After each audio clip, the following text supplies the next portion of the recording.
I just love weddings. There's something so magical about watching two people promise to love each other forever. And today, we're walking through some of the most iconic, high-profile weddings ever, starting with the fairy tale that enchanted the world, Princess Diana and Prince Charles. On July 29, 1981, the whole world tuned in to see Lady Diana Spencer marry the Prince of Wales at St. Paul's Cathedral in London. And when I say the whole world, I mean it. About 750 million people watched the ceremony on TV. Imagine that level of pressure. I had a long time to think about it, because I knew the pressure was on both of us. For Diana, it was supposed to be a dream come true. In Lady Di's own words, she was so in love with Charles, she couldn't take her eyes off him. I absolutely thought I was the luckiest girl in the world. She later shared in an interview for Diana her true story. And I suppose in love. Of course. And yes, the wedding was straight out of a storybook, but with a few unexpected plot twists along the way. Diana admitted she was so nervous walking down the aisle, she thought her knees would knock loud enough for everyone to hear. And Charles, for his part, told a friend he was almost moved to tears from the joy of it all. I'm amazed that she's been brave enough to take me on. The guest list? It was packed with global A-listers, from Princess Grace of Monaco and Nancy Reagan, to Margaret Thatcher and, of course, Queen Elizabeth and Prince Philip. Oh, and Camilla Parker Bowles was there too, although she wasn't invited to the more private breakfast that followed, but not everyone made the cut. Diana actually crossed out some of her own relatives who didn't attend her sister's weddings. You have to sort of take a few people out or whatever. According to journalist Kenneth Rose, she meant business. He even wrote, "One day she will be very formidable." And, well, history speaks for itself. Charles went all out in his full naval commander uniform, but let's be honest, all eyes were on Diana. Her dress, designed by David and Elizabeth Emanuel, was pure fairy tale magic.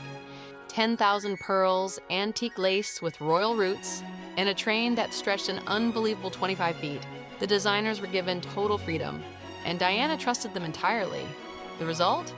A gown so over-the-top and romantic, it became an icon of the 80s. Hidden inside the dress was a blue bow and a tiny gold horseshoe. Secret good luck charms that Diana didn't even know about until the big day.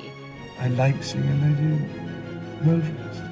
She also chose to wear the Spencer tiara instead of borrowing one from the Queen. A meaningful nod to her family, but not without consequences. As her brother later shared in an interview with Entertainment Tonight, in the evening, we all went to a sort of semi-private party, and she was there, and she seemed incredibly relaxed and happy, and I just remember she had a cracking headache too, because she wasn't used to wearing a tiara all morning. Also, Diana made headlines by skipping one word in her vows, obey. That decision alone sparked a huge stir back then. But the real headline, Diana got Charles's name wrong. Yep, she nervously flipped his first names and called him Philip Charles instead of Charles Philip. But instead of embarrassment, it just made everyone fall for her even more. The pressure was enormous. Charles, meanwhile, botched a line in his views too, saying, "Thy goods," instead of "my worldly goods." Maybe it was nerves. Maybe he just got poetic. We'll never know. That time, everybody was saying, good luck, and I hope everything goes well, and how lucky you are to be engaged to such a lovely lady. And my goodness, I was lucky enough to marry her. Oh, and remember Clementine Hambro, a young bridesmaid and Churchill's great-granddaughter who tripped and burst into tears? Diana bent down and gently asked if she'd bumped her bottom. The little girl cheered up right away. That sweet moment showed Diana's kindness, even in the middle of all the chaos. And that's the thing about this wedding. It was magical, but also full of very human, very real moments. Now on to another royal love story that had the world watching. Meghan Markle and Prince Harry's big day. Can you believe it's already been 7 years since Meghan Markle and Prince Harry tied the knot? Time really flies. Their wedding on May 19, 2018 wasn't just another royal event. It was a bold statement, a fairy tale, and a history-making moment all rolled into one. Harry and Meghan first met on a blind date back in July 2016 and got engaged in November 2017. Of course. Was it an instant yes from you? Yes, as a matter of fact, I could barely let you finish proposing. I was like, can I say yes now? By spring 2018, the world was watching as they said, "I do" at St. George's Chapel in Windsor. That location is packed with personal meaning.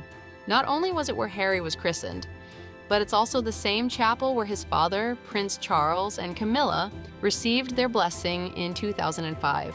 Instead of adult bridesmaids, Meghan and Harry chose kids for their wedding ceremony, and it was adorable. Prince George and Princess Charlotte definitely stole some hearts that day, while Prince William had the honor of being Harry's best man. How cute! The guest list was packed with star power. Meghan's Suits cast showed up along with George and Amal Clooney, James Corden and Julia Carey, Tom Hardy and Charlotte Riley. Add in Carey Mulligan, Serena Williams, Idris Elba, the Beckhams, and more. And it felt less like a royal wedding and more like the Met Gala Windsor edition. And with all that glamour, it's no surprise the wedding came with a royal price tag. Around $40 million, making it one of the most expensive royal weddings ever. But the most touching parts of the day were the tributes to Princess Diana. The floral arrangements featured white peonies and garden roses, some of her favorites. Meghan's bouquet was handpicked by Harry himself. Yes, he chose the flowers for his bride. Oh, he's very lovable. He's easy to love. There were heartfelt nods to his late mother everywhere. He even made sure her favorite flower, forget-me-nots, was included in the bouquet. We will do everything we can to make sure that she's never forgotten. And Harry also asked Diana's sister, Lady Jane Fellows, to do a reading at the ceremony. And at the lunch reception, Elton John, one of Diana's dearest friends, performed in her honor. It was a beautiful way to keep her presence felt throughout the day. Look at her face in every photograph. There's a positive, wonderful glow. Meghan's dress was a moment too. Designed by Claire Waite Keller for Givenchy, it was sleek, modern, and absolutely regal. The clean lines, bateau neckline, and 16.5-foot veil, which was embroidered with the flowers of all 53 Commonwealth countries, made her look straight out of a dream. Meghan's tiara was Queen Mary's diamond bandeau, which actually dates back to 1893. Not your average something borrowed, right? The ceremony started at noon, and after vows were exchanged, the couple took a carriage ride through Windsor, giving the public a chance to celebrate with them. But one moment everyone still talks about, Prince Harry getting emotional as Meghan walked down the aisle. He broke tradition by turning to watch her before she reached him. Something grooms usually wait to do in British weddings. And when she got there, he whispered, "You look amazing." I'm so lucky. How sweet is that? As for the rings, Meghan received a band made from Welsh gold, a gift from Queen Elizabeth. Harry, however, went for a platinum ring with a textured finish, which was a bit of a surprise since some royal men like Prince William skip wearing rings altogether. And here's what really made their wedding stand out. It broke traditions in many ways. For example, Meghan walked herself halfway down the aisle before Prince Charles joined her, since her dad couldn't be there. The ceremony featured a passionate sermon by Reverend Michael Curry, the first African-American head of the Episcopal Church, which highlighted the couple's multicultural backgrounds.